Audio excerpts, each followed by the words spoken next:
Hello and welcome to another video on our peachy life. आज हम एक ऐसे टॉपिक को डिस्कस करेंगे जिसके बारे में मुझसे बहुत लोगों ने पूछा है और वो सबसे इम्पॉर्टेंट टॉपिक्स में से एक है जो डिटरमाइन करता है कि आपका वर्क परमिट अप्रूव होगा कि नहीं। So we are talking about English language testing. 2-3 हफ्ते पहले हमने एक पोल ऑर्गेनाइज किया था अपनी कम्युनिटी पोस्ट में, जहाँ पे हमने ऑप्शंस दिए थे आपको कौन सी वीडियो नेक्स्ट देखनी है। So here we are discussing English language testing required for work permit in Cayman Islands. मगर इसका ये मतलब नहीं है कि हम ड्राइविंग लाइसेंस वाले टॉपिक पे वीडियो नहीं बनाएंगे। फॉर श्योर उस पे भी वीडियो बहुत जल्द आ जाएगी। तो सबसे पहले देखते हैं कि ELT चाहिए किसको और क्यों चाहिए होता है। It is clearly mentioned on immigration government website that English level testing is a condition stipulated on work permits of persons who are from non English speaking countries. But wait, अब आप कहोगे इंग्लिश तो बोलते हैं India में, सो इसके लिए हमें देखना पड़ेगा कि वर्क परमिट के फॉर्म पे एक्चुअली क्या रिक्वायरमेंट है। सो अब जो आप देख रहे हैं ये है वर्क परमिट का एक्चुअल फॉर्म। सो यहाँ पे अगर आप देखेंगे तो इम्पॉर्टेंट नोट दिया हुआ है, applicants from a non-English speaking country must have their English language skill tested. The applicant must receive a passing mark on their assignment to take up an enrollment in the Cayman Islands. So इस question number 16 में ये हमसे पूछते हैं कि is English your native language. इसमें हमें no select करना होगा क्योंकि इंग्लिश हमारी नेटिव लैंग्वेज नहीं है। Depending on your nationality depend कर सकता है। मैं ये एग्जांपल एक इंडियन नेशनल के हिसाब से दे रहा हूँ। ये सेम चीज़ पाकिस्तान, श्रीलंका, नेपाल, भूटान और नेबरिंग कंट्रीज़ के लोगों के लिए भी एप्लीकेबल है। सो जब आप यहाँ नो सिलेक्ट करते हैं तो उसके बाद अगला सवाल आता है कि what is your native language. यहाँ पे मैंने हिंदी सिलेक्ट किया था अपनी एप्लीकेशन के टाइम पे। अगर आपकी नेटिव लैंग्वेज कोई और है तो आप वो सिलेक्ट कर सकते हैं। उसके बाद ये 3 सवाल पूछता है, do you speak English, do you read English, do you right English. सब में आपको येस सिलेक्ट करना है। सो अभी तक आपने गेस कर ही लिया होगा कि ये रिक्वायरमेंट एक्चुअली में क्यों लगाई गई है। ये इमिग्रेशन ये नहीं चाहता कि कोई इंसान यहाँ पे काम करने के लिए आए और उन्हें एक बेसिक अंडरस्टैंडिंग भी ना हो इंग्लिश की। And I will read it out for you. Such persons coming to work in the Cayman Islands are required to have basic understanding of the English language to ensure that they are able to perform their work duties efficiently.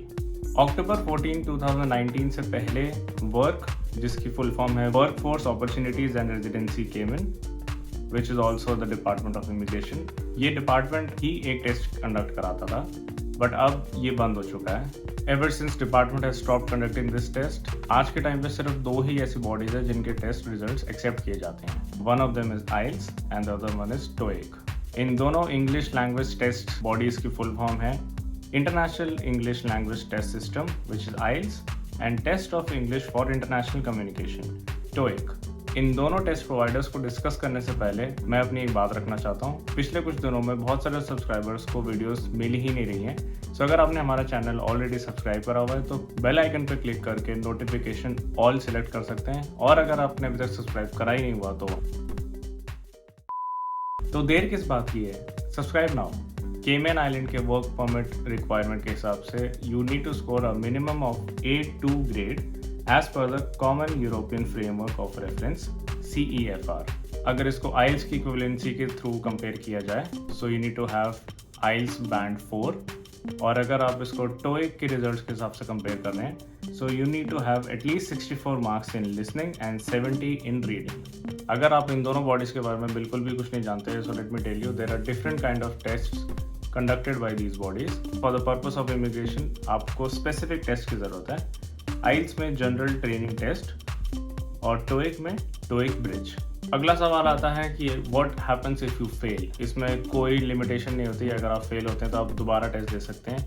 As long as आप अपना minimum score A2 equivalency जब तक नहीं लाते आपको test देना ही पड़ेगा, otherwise it will have impact on your work permit. Score validity की बात करें तो ये दोनों बॉडीज ही आपको 2 साल का वैलिड टेस्ट रिजल्ट देती हैं। तो अगर आपने 2021 में एक टेस्ट दिया था and for example let's talk about general training test conducted by IELTS, और आपका जो रिजल्ट आया विच इज़ बियॉन्ड बैंड 4 जो यहाँ पे रिक्वायरमेंट है, तो आप वो टेस्ट रिजल्ट अपने एप्लीकेशन के साथ अटैच करके भेज सकते हैं। अब बात करते हैं इसकी फ्रीक्वेंसी और स्केड्यूल के बारे में। इंडिया में और ग्लोबली IELTS की फ्रीक्वेंसी अराउंड द ईयर रहती है, और इंडिया में तो आप कंप्यूटराइज्ड एग्जाम भी दे सकते हो जिसका रिजल्ट थोड़ा जल्दी आ जाता है। Whereas TOEIC takes exam 12 times a year. So तकरीबन हर महीने एक बार टेस्ट होता है टोइक का, तो आपको उसके लिए काफ़ी अच्छे से प्लान करना पड़ेगा अगर आप टोइक टारगेट कर रहे हो। अगर किसी वजह से आपने ये टेस्ट नहीं दिया, ना आपके एम्प्लॉयर ने आपसे टेस्ट मांगा, बट आप केमैन आइलैंड्स आ चुके हैं and now you are being asked to submit it, तो घबराने की बात नहीं है। 7 दिन का एक ग्रेस पीरियड मिलता है जिसमें आप यहाँ पे टोइक का एग्जाम दे सकते हो। ध्यान रखें कि 7 दिन के अंदर आपने नहीं दिया तो आपका वर्क परमिट रिवोक भी हो सकता है। You will have the pressure of clearing that exam in 7 days। उसके साथ साथ आपको एक और चीज़ कंसिडर करनी है कि उस टेस्ट की फ़ी $125 केमैन होने वाली है, which is quite a lot. तो ये गलती मत करना अगर आप यहाँ आने वाले हो। For sure you will require a test to prove your English proficiency. On island इन दोनों बॉडीज में से सिर्फ टोइक की ही एप्लीकेशन एक्सेप्ट करी जाती है, आईएल्स का कोई यहाँ सेंटर नहीं है। So if you are planning to appear for IELTS exam, you need to do it in your home country because Cayman Island does not have any IELTS center। अब बात आती है प्रिपरेशन की कि प्रिपरेशन करी कैसे जाए। अगर आप मिनिमम स्कोर टारगेट कर रहे हो तो प्रिपरेशन उसके लिए बहुत ही मिनिमम चाहिए। अगर आप बेसिक इंग्लिश में कम्युनिकेशन कर सकते हो, समझ सकते हो, पढ़ सकते हो, बोल सकते हो, तो आपका बैंड 4 स्कोर आना बिल्कुल ही मुश्किल नहीं है। But at the same time you need to go through a lot of resources. Online बहुत सारे रिसोर्सेज आपके पास अवेलेबल हैं। At any point if you want my study material और resources, you can comment your email address and I can send it to you. और अगर आप India में ही ये टेस्ट दे के आना चाहते हैं तो let me tell you, all IELTS test in India are delivered by IDP. कुछ टाइम पहले तक ब्रिटिश काउंसिल भी ये टेस्ट ऑर्गेनाइज कराते थे, but they no longer do it. So only IDP ही अवेलेबल है इस समय। आप computer based test option select कर सकते हैं। इसमें रजिस्ट्रेशन प्रोसेस काफ़ी क्विक होता है, अवेलेबिलिटी भी अच्छी है, जल्दी मिल जाती है और रिजल्ट्स भी काफ़ी जल्दी मिल जाते हैं। अगर हम टोइक सेंटर्स की बात करें इंडिया में, तो गुड़गांव में उनका एक सेंटर है जहाँ पे आप ये टोइक बेस्ड टेस्ट दे सकते हैं। मगर याद रहे कि ये साल में 12 बार होता है, तो आपको बहुत अच्छे से एफिशिएंटली प्लान करना पड़ेगा सो दैट आपका जो वर्क परमिट का प्रोसेस है ये किसी भी तरह से रिजल्ट लेट आने की वजह से या कम मार्क्स आने की वजह से इस पर कोई इम्पैक्ट ना हो और आपकी जॉब सिक्योर रहे। अब सबसे इम्पोर्टेंट बात, how much does it cost. So IELTS का एग्ज़ाम जो आप आईडीपी सेंटर्स में जाके दे सकते हैं, it's for 15,500 rupees, whereas if you compare it with TOEIC, it's only 6,500 rupees.